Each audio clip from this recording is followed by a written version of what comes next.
which is quarterback heavy, and turnovers. Are you protecting the ball or are you not? Well, Pat Mahomes is 7th. Yeah. But Aaron Rodgers, he's tied for 3rd. And the other guys that he's tied with and that are ahead of him, they're not MVP guys. So, of course, he's already locked that up. And as far as legacy, this would be his 3rd MVP crown. Let's think about the company he's keeping. Peyton Manning, Jim Brown, Johnny Unitas, Brett Favre is who we predecessed, and one Tom Brady. Those are goats of goats, and that's 1, 2, 3, 4, 5. So you would have to say that his legacy says he's a top 5 to 6 player of all time with that 3rd crown. Yeah, top 5 of all time, guaranteed. He probably even less than that. Greg, call your boy Aaron Rodgers and tell him it's locked up this weekend. Tell him I said congratulations. Send your boy away from Mike Vick, man. Look, man, Aaron Rodgers, you know, they're going to go into Chicago this week, and they're going to beat the brakes off Chicago. Right? It's going to be vintage Aaron Rodgers. There's a lot at stake in this game. And, you know, first of all, it's a divisional game. Greg, you know what it's like to play against Chicago Bears. You know how they get up for those games. And Aaron Rodgers with 44 touchdowns and 5 picks this year. The touchdown-interception ratio is always something that I've always hung my hat on. And it means that you're scoring more touchdowns and keeping the ball away from the defense. And Aaron has done a great job of that. And when you do that, you win at least 70% of your games. So, you know, Aaron has done a phenomenal job. Got to give credit to Matt LaFleur and, you know, Aaron Jones and every guy, Devontae Adams, everybody who's made a contribution to this team and their success this year. But it all started with Aaron Rodgers, and I think most importantly, the ability to do it with the 1st-round pick behind you on the sideline, ready to replace you. I feel like Devontae Adams is probably the best receiver that he's ever had to throw the ball to, including I'm messing with you, G. Hey, G, we'll let G touch on that. Nah, I'm messing with you. You the man, G. One of the greatest Packers of all time. Yeah. G, you got the floor. Yeah, go ahead, G. I'm messing with you. Look, what will it mean for Aaron Rodgers? It would mean a lot. He obviously wants it. He's been in pursuit of it. He's outwardly spoken about it, something that we haven't heard him do over the course of his career is speak about an individual accomplishment. But I believe the reason why he understands the magnitude of this is because it helps his team. It is what it is. It's the most valuable player. And when you look at what he's been able to do with less, I'm not saying Patrick Mahomes isn't a special player. He will always be in the MVP conversation. Hopefully we don't take him for granted because of his skill set. But Aaron Rodgers has done more with less than any quarterback, arguably, in his tenure with this Green Bay Packer team. And so every single year, if you take him away, we're not even talking about the Green Bay Packers. They're not in playoff discussion, and that's what an MVP player is. Now, as far as his legacy, I believe he wants the Lombardi trophies. He wants to add to that one that he already does have. When you think about the Green Bay, Brett Favre, who he took over for, Brett Favre got the Green Bay Packers to 2. He won 1, but he at least appeared in 2. Aaron Rodgers is seeking that more than the individual MVP conversations and the MVP trophies and awards. But we can talk about the team in their totality and possibly losing David Bakhtiari. That is what MVPs, that's when your MVP has to be just that. He has to be special.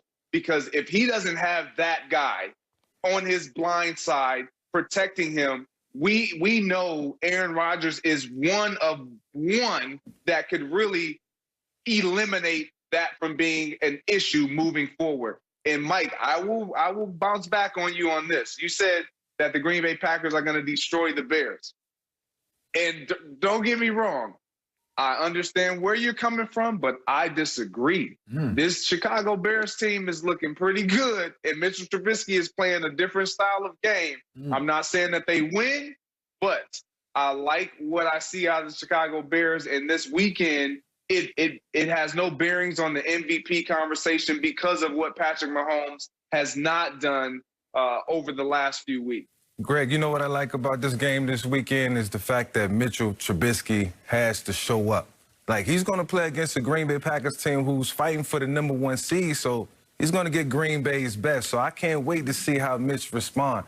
But the one thing I do like in terms of what you said was Aaron Rodgers getting that second ring. I think his legacy gets cemented with another ring. The MVPs and, you know, all the good stuff, you know, the Pro Bowls, it's all good. I mean, when you look at it on paper, you know, it matches his play. You know, his play has been flawless, like, for every year of his career.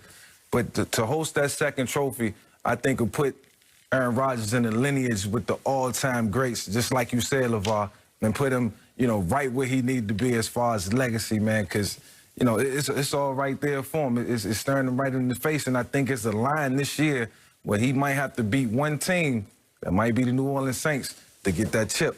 You know, it's interesting because they're sitting Pat Mahomes because they have the #1 seed locked up. So you already look at it as, well, they got the #1 seed locked up, but if they felt as though him playing could get him that MVP award, I wonder if they would have still played him. So I almost look at it like, hey, they conceded the fact that Aaron Rodgers is going to get it as well. Right. But I like to look at it also from a holistic standpoint as you guys are attacking it as well.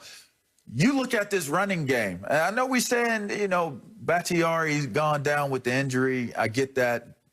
God bless. Hope you feel better. Get back right. But this running game has shown to be a superior running game with multiple backs doing so. Aaron Jones, to me, right now, is just as dynamic, if not the most dynamic running back in the game outside of Alvin Kamara and Cook, right? So then you look at Dillon comes out of nowhere. Yeah. That was a shocker. He comes out of nowhere. It's like, where's this kid? He's going to mess up Aaron Jones' money because how you going to ask for money when you got that situation?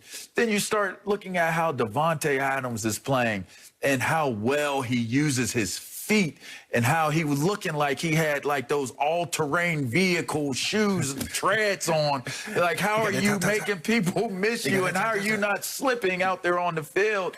I'm looking at this supporting cast of Aaron Rodgers and I'm saying to myself, it's pretty scary going into this last week of the season with them because what's taking place right now is you're seeing a level of arrogance and confidence. And I call this type of arrogance, it's like superiority arrogance. It's not the kind that you look and you don't like them and it's like, I hope they lose. You're looking at the arrogance of this team like, you counted me out. That's why everybody was looking at the draft saying, okay, they bring in Jordan Love. You're counting me out because of this draft pick. All right, you're counting us out because you don't think that there's this great supporting cast around Aaron Rodgers. You're looking at this Green Bay Packers team and you're saying, I feel like they should be good and they might be good, but I don't know.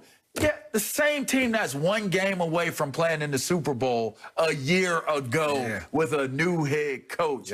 I tell you what, I'm looking at the confidence level of these guys, the supporting cast of these guys, and I'm excited about how dangerous this team looks, but ultimately how much it plays a part and why Aaron Rodgers has so much success on his way to his third MVP crown. Yeah, G, what do you think this team has to do to get over the hump? I mean, I know this is your former squad, and I know you got a lot of love for them, but if you can pinpoint one thing, what would it be?